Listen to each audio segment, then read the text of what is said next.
the DOJ now says it just didn't have additional documentation of that damage from the Interior Department until after the indictment was returned. Scott, do you have any concerns about a rush to judgment from this DOJ? Yeah, of course. I mean, on this one, the administration looks like a monkey having intimate relations with a football. It looks terrible. And, after everything that was said, this guy, he is owed an apology. And I don't know what the procedures are for it, but he ought to sue anybody that he thinks he can to get his name back. I have a strong reaction, to be honest with you, when people have their name dragged through the mud. And that's obviously what happened here. So I'm glad the charges got dropped, but they don't have evidence. They shouldn't be trying to go to trial with something. So that's good that they admitted it. They dragged this guy's name through the mud. And I think at this point, also, the administration just needs to get the pool fixed. I think the impulse to fix the pool and make it nice is a good one, but it needs to get fixed, and it needs to get fixed by somebody who knows how to do it.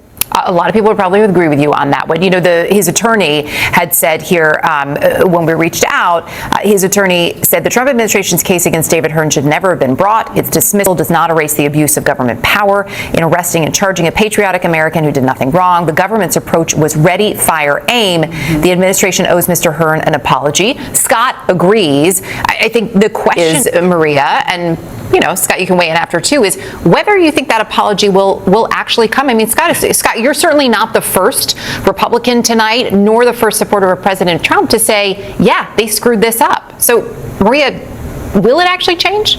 I doubt it. I really doubt it, Erica, but he is owed an apology, and I think that Pirro should step down or she should be fired. I mean, this is an indication of the clown car that this administration has become, and an example of incompetence, of buffoonery, and complete unseriousness. This isn't the only time where the Department of Justice has been seen as a vehicle to do Trump's bidding as opposed to dispensing justice under law for the American people. You even have judges across the country who are saying they don't even trust the attorneys that are before them in various cases coming from the Department of Justice. This is just sort of icing on that ridiculous, embarrassing cake. And I do think he's owed an apology. I don't think he's going to get it.